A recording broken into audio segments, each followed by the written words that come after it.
Orang yang masih hidup diberikan dua kesempatan oleh Allah.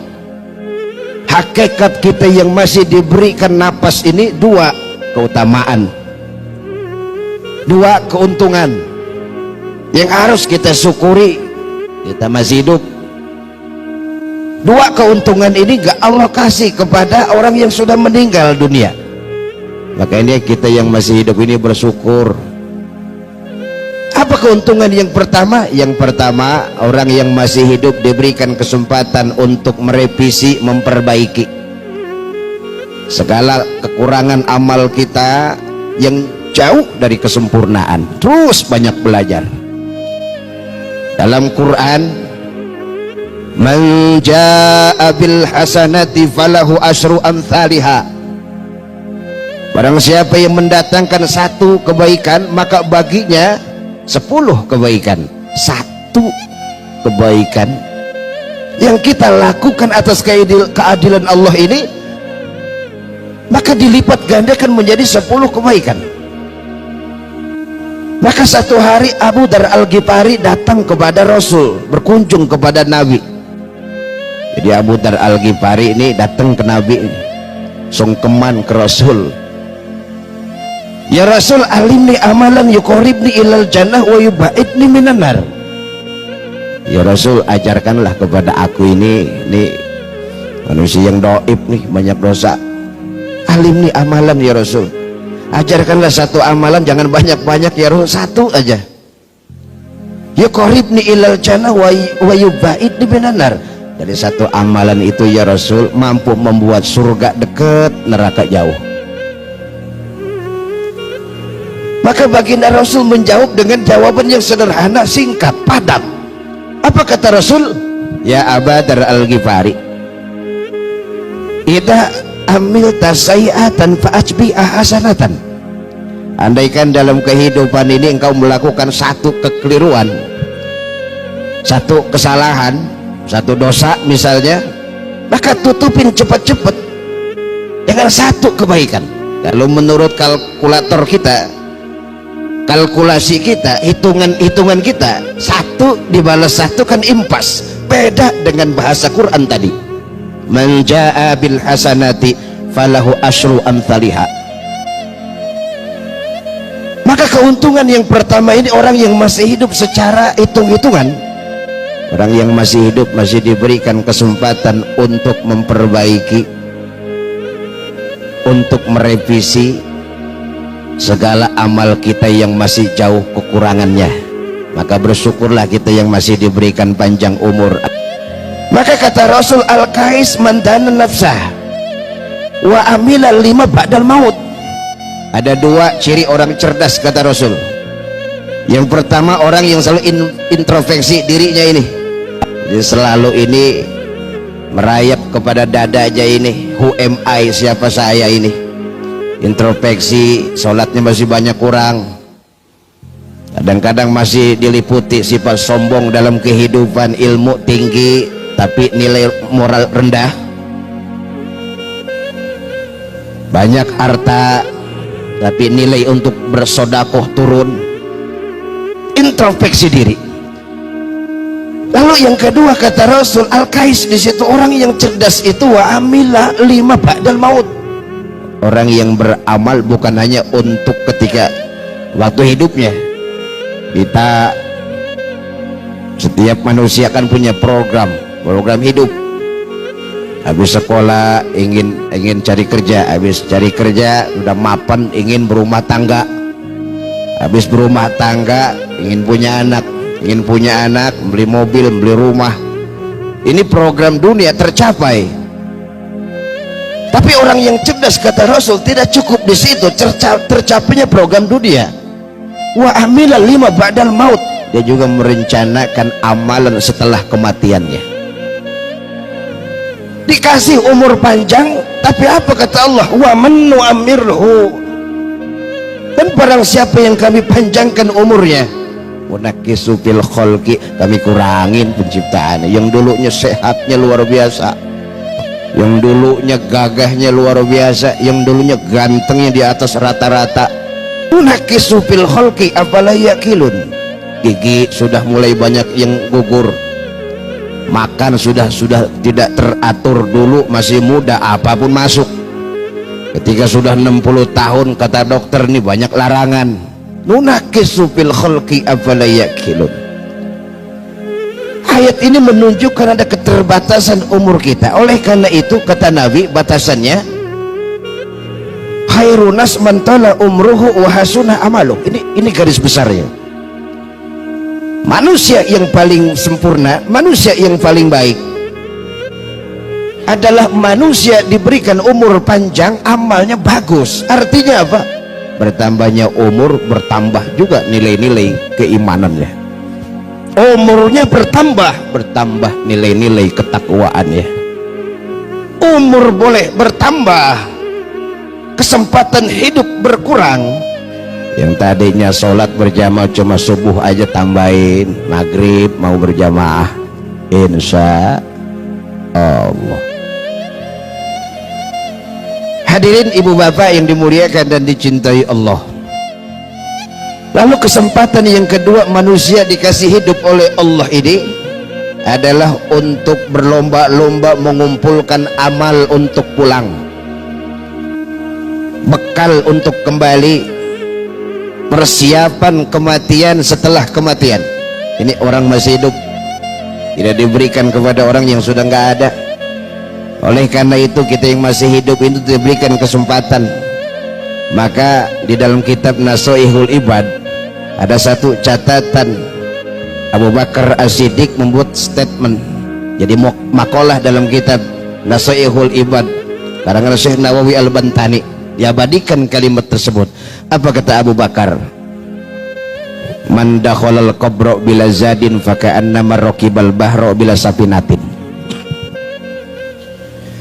Barang siapa yang masuk kubur, artinya masuk gerbang kematian, bila zadin, gak bawa bekal, amalnya ini ya, ketika hidupnya ini cuma mencari kebahagiaan dunia. Man dakhalal qabra bila zadin, masuk kubur lewat gerbang yang disebut dengan al-maut, bila zadin, gak bawa bekal, sholat lupa, harta banyak, sodakoh juga pura-pura, kesempatan hidup panjang, amal disia-siain. Faka'annama raqibal bahra bila safinatin. Maka digambarkan oleh Abu Bakar seakan-akan itu orang masuk kubur nggak bawa bekal persiapan amal soleh, itu seperti orang mengarungi lautan yang luas, samudra yang membentang tanpa perahu. Jangankan kebahagiaan, tujuan yang dicapai susah pasti. Biasanya orang pulang balik seneng. Jadi kita di Batam rindu dengan kampung halaman, udah 10 tahun nggak punya kesempatan pulang, ekonomi selalu turun setiap tahunnya, pengen pulang, kebahagiaan, bisa pulang, alhamdulillah. Identik orang yang pulang itu biasanya seneng. Yang pulang bagaimana? Orang pulang modalnya cukup, pulang ke Jawa Timur cukup bekalnya, umpama sampai ke Juanda, tiket satu keluarga sudah di tangan, PP pergi pulang, persiapan di rumah sudah cukup untuk ngasih orang tua saudara, sudah cukup dipersiapkan. Seneng pulang, kenapa? Bekal cukup. Tapi ada juga orang yang pulang gak seneng, kenapa? Bekal gak cukup, tiket aja boleh minjem 5 tahun baru pulang, tiket minjem, pulang dadak, orang tua ada yang sakit, pulang gak seneng, bekal gak cukup. Maka ini para ulama ketika umurnya ini sudah tahu ini nggak lama lagi, senyum aja tuh, enjoy aja ya, masih senyum sama santri-santrinya, enjoy aja, tinggal nunggu kematian datang ya. Tidak merasa bahwa kematian itu menjadi sesuatu yang menakutkan. Oleh karena itu hadirin yang dimuliakan Allah, orang yang pulang itu senang karena apa? Karena bekal cukup. Maka orang yang masih hidup ini, yuk mari kita jadikan segala aktivitas ini menjadi amal ibadah. Maka kata Ali bin Abi Thalib, wa inna minas sugli yakfikat ta'atu suglan. Sesungguhnya banyaknya kesibukan, kata Ali, cukup bagi engkau ketaatan itu sebagai kesibukan. Jadi semua ketaatan ini, kesibukan kita jadikan ketaatan. Insya Allah dari pagi sampai ketemu malam, setelah tidur kembali, kita berniat semuanya kita jadikan sebuah ketaatan. Maka tentunya secara logisnya napas kita, langkah kaki kita, gerak kita dalam keridhaan Allah subhanahu wa ta'ala.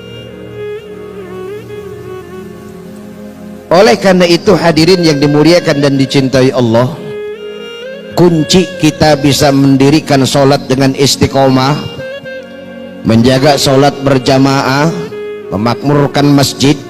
Nama ya'muru masajidallah man amana billah. Hanya orang-orang yang beriman sajalah kepada Allah yang mampu memakmurkan masjid-masjid Allah. Maka iman dikuatkan. Iman kita sebagai umat baginda Rasul ini qad yazid wa qad yanqus, naik turun, kadang bertambah kadang kurang. Kau lagi bertambah rajin ke masjid, kau lagi kurang 3 bulan gak ke masjid, naik turun. Ini iman kita nih.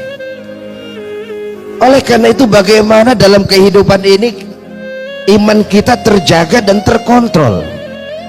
Maka baginda Rasul memberikan tips dalam menjaga kualitas iman kita yang qad yazid wa qad yanqus tadi. Karena dengan iman yang kita miliki, hadirin ibu bapak, seseorang memiliki iman dalam hidupnya, dia akan merasakan sesuatu yang jauh jadi dekat dengan iman, jauh jadi dekat. Tanpa adanya iman, yang dekat jadi jauh. Madinah, Mekah tuh jauh karena memiliki iman. Iman melahirkan kecintaan, dan kecintaan melahirkan sebuah pengorbanan. Walaupun jauh Mekah, walaupun jauh Madinah, antri orang ke sono. Kenapa? Iman. Dengan iman seseorang mampu merasakan sesuatu yang berat menjadi ringan. Tanpa iman yang ringan jadi berat. Jadi ujian orang yang beriman itu kan banyak. Kalau kita hadapi dengan iman, insya Allah menjadi ringan. Maka dalam Quran surat Al-Ankabut Allah informasikan ahsiban nasu ayutraku ayakulu amana wa hum la yuftanun. Jadi manusia itu, kata Allah, banyak yang mengira dibiarin saja orang yang mengucapkan kalimat iman tapi belum diuji. Pada potongan ayat yang ketiga setelahnya baru Allah mengetahui setelah adanya ujian, mana orang yang betul-betul beriman, mana yang setengah iman, mana yang sama sekali tidak punya iman. Ketahuan. Kita mengetahui kemurnian emas kan diuji tuh, dibakar ya, ini besi apa perak, diuji. Lalu apa ujian orang-orang yang beriman? Juga dijelaskan oleh Allah dalam Quran, wala nabluwannakum bisyai'im minal khawfi wal ju'i wa naqsi minal amwali wal anfusi wat thamarat wa basyiris sabirin alladzina idza asabathum musibah qalu inna lillahi wa inna ilaihi raji'un. Jadi Allah uji nih orang-orang yang beriman, wala nabluwannakum bisyai'in minal khawf, rasa takut, walju, lapar. Saudara-saudara kita yang diuji di Aceh, Sumatera, Sumatera Barat, Sumatera Utara, sebuah barang hilang, semua harta benda hanyut, maka tentunya kekurangan logistik juga berkurang. Pasti saudara-saudara kita dalam kondisi lapar, diuji. Maka kita yang di sini bersyukur kepada Allah subhanahu wa ta'ala, angkat tangan kita berdoa munajat kepada Allah yang memiliki materi donasi, sampai donasi kita ke sana, kita bantu saudara kita. Wallahu fi aunil abdi makanal abdu fi auni akhihi. Dan Allah, hadirin ibu bapak yang dimuliakan Allah, selalu menolong hamba-hambanya. Dengan catatan, kata Rasul, selama hamba-hambanya itu menolong saudara-saudaranya. Hampir tiap waktu kita berdoa kepada Allah dalam sholat, iyyaka na'budu wa iyyaka nasta'in. Ya Allah, kami beribadah kepada Engkau nih, dan kami minta pertolongan kepada Engkau. Maka doa kita ini kadang-kadang gak direspon. Kenapa? Kuncinya tadi, wallahu fi aunil abdi maka nal abdu fi auni akhihi. Allah itu menolong hamba-hambanya, dengan catatan, kata Rasul, selama hambanya ini menolong saudara-saudaranya. Walaupun kita di Batam ini, saudara kita di Sumatera sana kan jauh nih, sampai dengan donasi kita yang sudah donasi, mudah-mudahan dilipat gandakan menjadi amal jariah. Amin ya rabbal alamin. Wanaksi minal amwal, kurang dari harta benda, hilangnya harta benda. Kita lihat di media, rumah yang begitu megah hancur, dibangun puluhan tahun, hitungan detik menit hilang. Semua ada hikmahnya. Semua musibah, ma asaba min musibatin illa biidnillah. Apapun yang menimpa di permukaan bumi ini illa biidnillah, kata Allah, kecuali izin Allah. Tanpa adanya izin Allah nggak ada yang gerak ini barang nih, semua atas izin Allah. Maka kita orang yang beriman harus meyakini bahwa apapun yang terjadi sebagai ujian bagi orang yang beriman. Insya Allah kita yang beriman ini. Wa basyiri sabirin, berikanlah kabar gembira kepada orang-orang yang sabar. Siapa orang-orang yang sabar? Alladzina idza asabathum musibah qalu inna lillahi wa inna ilaihi rajiun. Disifati oleh Allah, diterangkan oleh Imam Abu Lis As-Samarqandi dalam kitab Tanbihul Al-Ghafilin, itu tentang makna inna lillahi wa inna ilaihi rajiun. Kalau diceritain panjang tuh ya. Hadirin yang dimuliakan dan dicintai Allah subhanahu wa ta'ala, hakikat kita yang masih hidup ini diberikan kesempatan untuk berlomba-lomba mengumpulkan amal ibadah untuk pulang. Mudah-mudahan pulang kita dalam kan husnul khotimah ya, pulang yang baik. Man asya ala syai'in mata alaih, kata Ibnu Katsir tuh. Man asya ala syai'in mata alaih. Kematian seseorang itu tergantung bagaimana kebiasaan hidupnya. Kalau hidupnya sibuk dengan Quran, matinya nggak jauh dari Quran. Kalau hidupnya sibuk dengan memakmurkan masjid, matinya, kematiannya nggak jauh dari masjid. Dari masjid meninggal, mau ke masjid meninggal, sedang di masjid meninggal, niat mau ke masjid meninggal. Man asya ala syai'in mata alaih. Iman yuk kita perbaiki. Apa tip dari Rasulullah supaya iman kita ini stabil? Ya, ini PR kita ini. Yang pertama, kata Nabi, kasratul dzikrillah, banyak mengingat Allah. Ketika musibah melanda, kita bertasbih kepada Allah, subhanallah walhamdulillah wala ilaha illallah wallahu akbar. Musibah datang tuh kita disuruh untuk ingat Allah. Maka dalam hadis kursi, dalam kitab Bulughul Maram karangan Syekh Al-Hafidh Ibnu Hajar Al-Asqalani, itu ada 19 hadis kursi di mana Rasul pernah membaca ini. Apa kata Allah? Anna ma'abdi madzakarni wa taharokat bisa patah.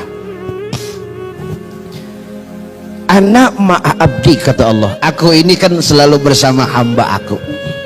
Jadi Allah ini berfirman, Ana ma'abdi, aku ini selalu bersama hambaku.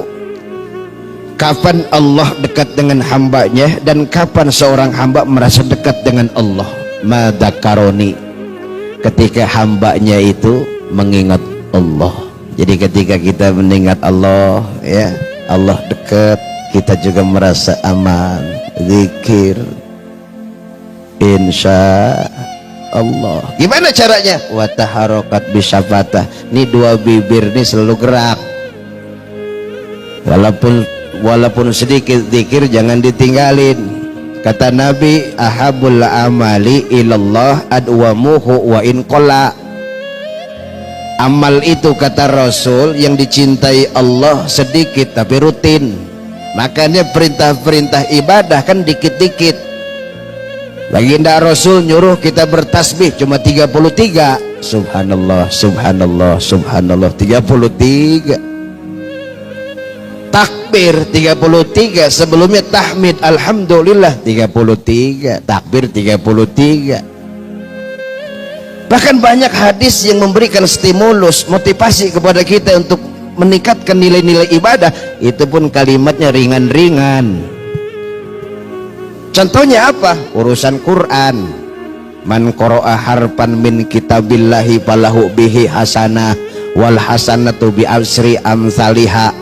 Bayangin coba, baginda Rasul tahu nih umatnya dengan Quran berat, tahu nih baginda Rasul ke depan umat ini jauh dari Quran. Makanya informasi Rasul tadi itu sederhana, ringan bagi umatnya. Man qara'a harfan, barang siapa yang baca satu huruf. Rasul nggak menyebut barang siapa yang baca satu juz. Kalau satu juz berat. Yang sudah biasa dengan Quran, sibuk dengan Quran, akrab dengan Quran, nggak masalah. 3 juz semalam mampu. Yang belum hobi Quran, jangankan satu huruf, megang Quran aja jarang ini. Baru megang Quran, jangankan megang, ngelihat aja jarang. Maka Nabi ini bijak. Man qara'a harfan min kitabillahi falahu bihi hasanah wal hasanatu bi asri amsalihha. Hadirin yang dimuliakan dan dicintai Allah, sedikit tapi rutin. Habis sholat diam sebentar dulu, kita zikir, dibimbing oleh Pak Imam ya, tasbih 33, subhanallah, subhanallah, subhanallah ya, tahmid dibimbing, alhamdulillah, alhamdulillah 33. Nggak banyak. Rasul nggak nyuruh 200, dikit. Anak ma'abdi madakorin wa taharokat bisafatah. Ini poin supaya iman kita ini selalu stabil. Apapun urusan di dunia ini, kalau kita ingat dan dekat dengan Allah, insya Allah Allah pun akan membereskan urusan kita, membantu urusan kita. Kenapa? Dekat. Maka hubungkan formasi silaturahmi, komunikasi yang baik secara hablum minallah. Sehingga kalau kita selalu baik hubungan, insya Allah kenal sama Allah tapi jarang komunikasi baik, maka nggak dekat. Kita kenal sama orang tapi jarang komunikasi, kenal doang. Ini satu perumahan nih, kita kenal nama-nama orang tapi nggak pernah komunikasi. Setiap lewat cuman assalamualaikum, nggak pernah ngopi, nggak deket. Kenal, rumahnya di mana? Paling pojok blok ini. Paham? Gak pernah ngobrol, gak pernah komunikasi, menjalang silaturahmi. Ketika punya urusan minjem duit, repot. Tapi kalau yang udah biasa menjalin sebuah silaturahmi ya, maka akrab. Begitupun kita kudu akrab dengan Allah Subhanahu wa ta'ala. Bagaimana cara akrab kita dengan Allah? Jaga sholat, jaga komunikasi dengan Allah, dekat dengan Quran. Ada lagi yang paling dicintai oleh Allah, apa itu? Sedekah. Hadirin ibu bapak yang dimuliakan dan dicintai Allah, demikian, mudah-mudahan ada manfaatnya. Wallahul muwaffiq ila aqwamit thoriq. Wassalamualaikum warahmatullahi wabarakatuh.